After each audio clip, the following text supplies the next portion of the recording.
After measuring the quality of your thoughts and taking appropriate steps to change it, meaning bringing a rational thought or a new thought to it, the next step in taking care of your mental health is label the emotion. This is very, very important. Now, people in general have this idea or concept of emotions like there are certain set of emotions that are good to go with, like all positive emotions, and there are other negative set of emotions which I must not experience at all. But this is the unhelpful way to understand emotion. It is not the right way. I must feel happy all the time. I should not feel sad, upset, angry at any time. No, you are not a robot, okay? So do not be one. After billions of years of evolution, we have got this brain.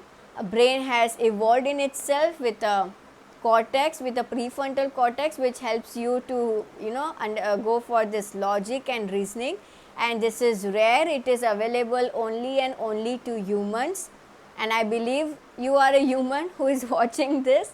So why not to have a experience of being human with all its positives and negatives, okay? So emotions are very, very important. Of course, you need to learn the concept of emotion. You need to learn how to feel the emotion, how much to feel it. Basically, you need to educate yourself about emotions and regulation of emotions. That's all you need to learn. Okay, and the people who have this understanding that I must not feel upset, angry, down, or those negative side of emotions, they also neglect the consequences. When you are not feeling a certain emotion at its appropriate level, you are likely to make unhealthy choices. For example, binge watching, binge eating, or having frequent emotional eating episodes and then feeling more guilty, so more of low self esteem and further more of poorer choices. Getting into multiple relationships to heal the heart and mind, which is not the healing, but getting into multiple relationships, or getting onto alcohol, drugs, and those kind of substances. This is not the way to approach emotions or even to approach your problem or experience you are in. So, second point in understanding emotion is your emotions are the GPS of your system. They guide you, they show you the way, you get the direction, and now you can choose how and where to reach with what level of emotion, the magnitude, the intensity of it. We understand emotions and positive and negative, but the understanding is that all the emotions are important, whether they are positive or negative. Anger is equally important. The correction you need to make is, or to understand is, a healthy form of emotion and unhealthy form of emotion. So, a healthy expression of anger is one that keeps me active and enthusiastic and drives me to make the change, to deal with my stimulus, with the stimulus. The situation wherein I need to dictate my boundaries, wherein I need to be assertive, wherein I need to tell the person to stop or to save someone or to save myself. All of this needs some level of healthy aggression, anger, but on the healthier side. So this is or wherein I need to, let's say, have a what do we say, this confrontation, I mean conflict, where that needs my open confronting conversations. So that needs anger, but this is a healthy form of anger. Okay, unhealthy form of anger is wherein I escape the situation, wherein I shut the person, domination, violence, aggression on the negative side. No negotiation with anything, doesn't want to listen, doesn't want to confront, doesn't want to bring any understanding or even to have a conversation to make some resolutions or negotiation, and getting more on the violence side. in words as well as in action. So this is unhealthy form of anger. So emotions are not just positive and negative, both are needed, but you have to understand it in terms of making healthy choices. So healthy expressions of emotion and work on the unhealthy expression of emotion. Like I said, at any given point of time, ask yourself, what am I feeling in this moment, and rate it on a scale of 0 to 10, followed by the thoughts. So you have to take a step back and ask yourself, what am I thinking about this situation? Can I think it in a different way? Is there another perspective to it? And then you do the work. And the last point in labeling the emotion is also that emotion doesn't say anything bad about you. Okay, if for example, if I am feeling upset and anger, if I am angry and upset with someone, it shows all good and positive values as well about me.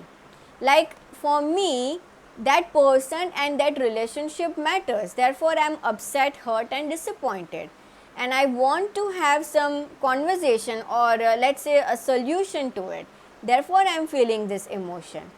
But I can choose the healthier side of it, the intensity and the magnitude of it, rather than going on the negative or unhealthy side of it. Clear? The seventh point in leading a healthy mental life is creating an attitude of gratitude. It's developing an attitude of gratitude, having more appreciation towards every experience of life. Just release yourself from all the narrations and stories. Who you would be, who would you be without the story that you are telling yourself about that particular person or situation? Who would you be without those negative thoughts? Because we cannot have any kind of negative or disturbing sensation if we are thinking, unless we are thinking something on the negative or disturbing side. So who would you be without your story, without your narrations? Check this out, you will feel such a level of freedom in your experience. When I say creating a list of appreciation, I want you to refer to all the moments and lessons and experiences in your life, not just the people or the or labeling a particular relationship, but the experience, because many of those experiences or people or moments may not presently exist in your life and need not be sad about it. Just look at the lessons and the experiences and create appreciation out of it, because I am sure if you pay attention, you must have learned something valuable, and if you have not yet, then start learning it, so that you could have more of appreciation and more of really good joyful experiences. But then it is our meaning it is our choice, it is our responsibility, it is also in our hands to create more of gratitude and more of such experiences in our lives. So create a list of all those moments and experiences that will help you to focus on appreciation and gratitude in your life. Next step is letter to your future self. In all these previous sessions, I have focused on how you can correct yourself, your present self, and that's a good way to go with creating your future self. So write a letter to your future self in the present tense and see yourself accomplishing and achieving and adding on every single thing that you want in your life, but you have to write it in the present tense as if it has already happened and you are already living it. Now do not consider this as any secret kind of formula. It is, of course, but I want you to take every aspect of your personality. So this is not in terms of manifestation. Manifestation is what the secret has taught us about, but my point is on improving and changing yourself for your own good as well as for the good of the world.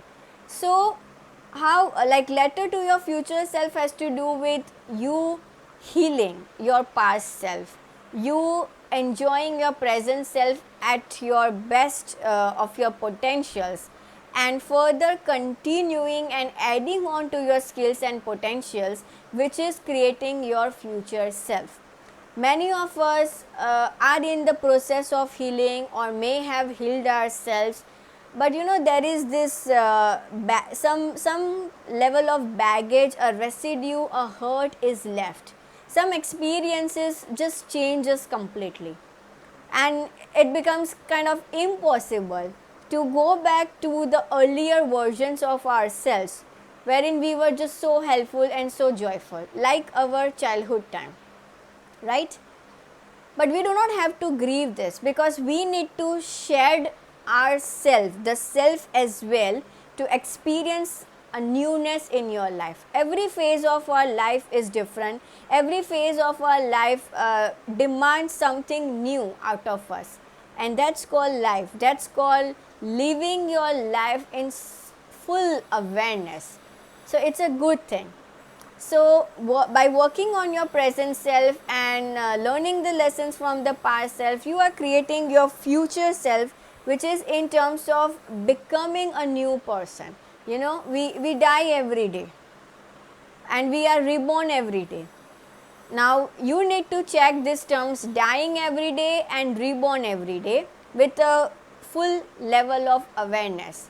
And becoming a new person is the future self, wherein you are just not numb silently, or someone who is silently suffering on the inside, but has become, with those experiences, with those hurts, and by overcoming all of them, you have not created a wall, but you have become more powerful, more empowered, more confident in yourself, wherein you have just created such a level of understanding. You know what? Understanding replaces forgiveness. Understanding even replaces forgiveness. This is my experience as well. When you just come to a level of understanding, wherein you're accepting it at a very confident and good, appropriate level, and you just understand things, you experience such a level of peace and joy. I'm repeating the words, but this is a subjective experience. So try this. Bring some level of understanding and see how you are just experiencing such a deep level of peace, and there is no noise in your mind, and your heart is very calm, and so is your body and everything around you. So this is how you are creating your future self. In this context, you write a letter to your future self. And the last point in leading a healthy mental life is live in the present moment. Okay, this is very, very important. A wonderful lesson that I learned from the work of Eckhart Tolle. Eckhart Tolle is one of the best authors I have read. The best work is The Power of Now. You may go with that, The Power of Now, and the next one is A New Earth. So this and of course I learned about mindfulness through a Buddhist monk called Thich Nhat Hanh, who is no more right now. May God bless his soul, and his work is just amazing. Live in the present moment. So if what I learned from these two authors is, just ask yourself this one question: in the present moment, is there any problem? No, because it could be in the past, or it could be something which you are planning on or visualizing in the future, but there could not be anything negative or disturbing in the present moment. And this will help us, this question will help us. I have used this question often whenever, suppose I am on any mental trips okay, be it to the past or future. Is there anything to do in the present moment? The same mind will answer you no. So living in the present moment is the best choice you can make for yourself. You can do some detailed work as well. If you are dealing with a person or a relationship wherein disturbance, argument, conflicts still exist, And you know, when we get into conflict, we have this list of past grievances, everything in detail, which also shows that you are just not paying attention to yourself, to your life, and you are just adding on to the list, and it adds on to your ego, it adds on to your suffering, and there is no way out unless one of you will die someday. But even after that, the thing will still be present because you are holding it in here and here. You are holding it in your mind and in your heart. So even after the death of the person, the physical presence may not be there, but you are living in your mind, not just with the people around you. So in those situations wherein in your mind just list, not the list of appreciations or lessons or improvement, but list of all past grievances and complaints start, you are not fulfilling your life as a human being, and you are not adding on to anything meaningful. So please help yourself and please do the work. This will be very, very helpful to your life, and also you must be playing lot of roles in your life, so it will be helpful to others as well. So just that's a moment wherein you become aware and you have to do the work. So do not bring past and future in any type of conversations, in any type of creativity, in any type of the planning part or goals part.